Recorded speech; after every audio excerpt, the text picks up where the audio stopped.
Imagine you're a recruiter at Google. So your job is to try to pick 10 people from over 3,000 applicants that apply to a job for an interview. But here's the catch. You can't see them. You don't know what their face is like. And you solely have to make this decision only on their resumes only. Now, as a job seeker, there's so many things you can put on your resume.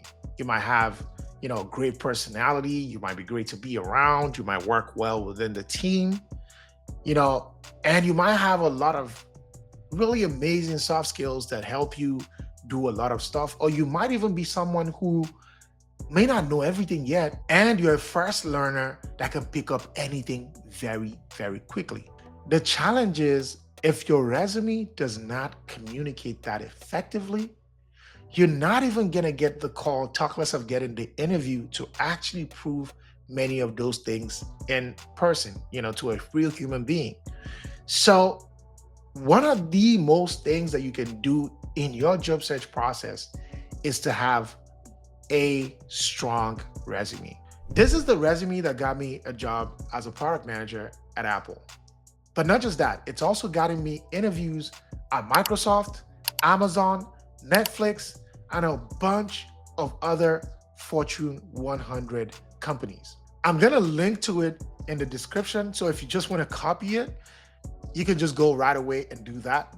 But if you want to learn how to actually write that resume yourself, I'm going to share 6 tips in this video that allow you to do that. See, there are already a million and one AI tools that can help you do it. Knowing the things to actually put on the resume is what will make the difference for you and help you land the opportunities you deserve. Understanding the frameworks and all the key things you need to put that will catch the attention of the recruiter. My tip number 1 is to make your resume readable.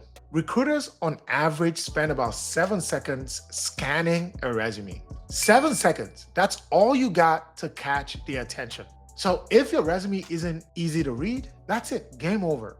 But what exactly does it mean for a resume to be easily readable? It means keeping a very clean and professional layout.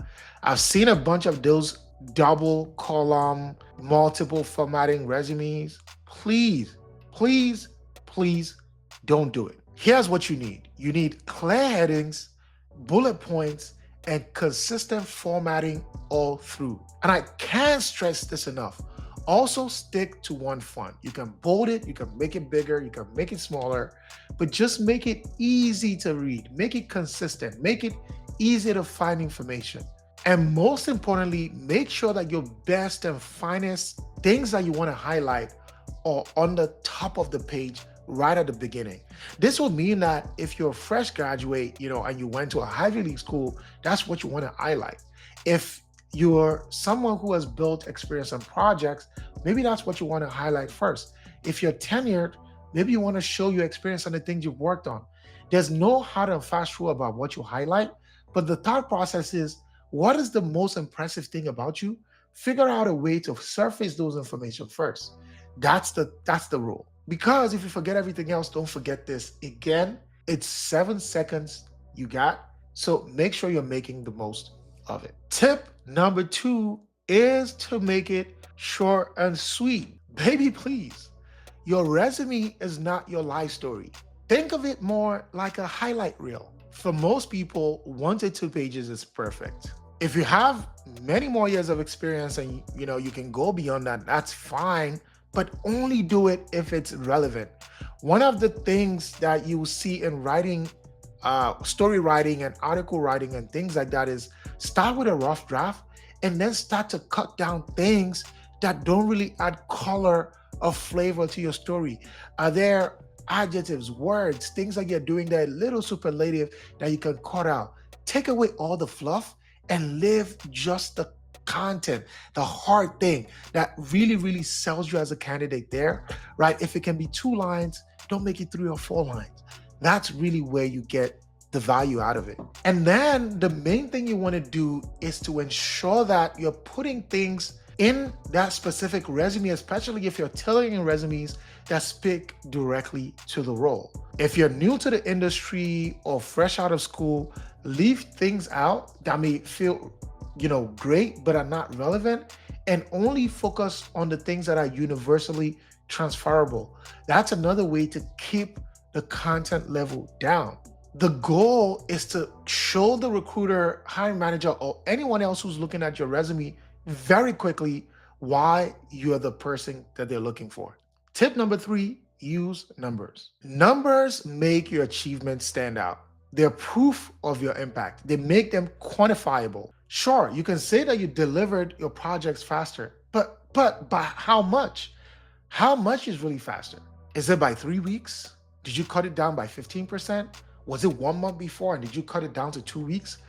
Putting that into context gives people who've never met you before a way to think about the story that you're telling, right? Put it in context, and the context is really important. And if you think that you can't get numbers because the type of job that you did in the past, you're completely wrong. Numbers can come from anywhere. It could be revenue growth, cost savings, improved efficiency, user engagement, social media likes. Anywhere, you just have to dig deep into yourself and figure out what was it that I was doing in that job that really mattered, and what was the way that I kind of like figured out to show people that what I was doing was mattered, right? That is the key that you want to look out for if you're thinking about how to quantify your achievements. Added metrics don't only make your resume look good, it also gives the person reading it more critical information and context about the things you did, because that's just how the human brain works. Tip number 4, skip the soft skills list. I know this might sound a little controversial, but let's be honest. Listing things like team player or strong communicator will never make you stand out. Anybody can write that. And everyone does, especially the people who are not team players. The better way to do this is to actually show this through your experience. For example, don't just say, I'm detail oriented. I don't know. Like, show how your attention to an issue or a problem helps save your company or your team time and money. That way you're displaying the skill, not just talking about it or listing it out as just another potentially meaningless bullet. When you write those soft skills into your experience, into your bullet points, it shows and not just tells recruiters what you're doing, what you can bring to the table, and why you'll be a valuable candidate to their company. And most importantly, it actually makes it feel real. And tip number 5, because of course, many of the people that I talk to are career switchers, tailor it for career pivots. The fact that you're switching industries, jobs, or career fields does not mean that you have to start all over. Your goal is to find areas where that overlap exists. To use my own personal experience, I went from being a tech founder and entrepreneur to becoming a product manager. Even till today, I highlight that entrepreneurship experience both in my resume and in my interview process. And it makes me a stronger and more unique candidate, because somebody might have, gone to, an Ivy League school and done all this great work in product, but they may not have that 0 to 1 experience. They may not have been in the trenches. They also may be a better candidate, and maybe that's not what they need. But when it comes to hiring, interviewing, and things like that, it's really not a cookie cutter thing that wins.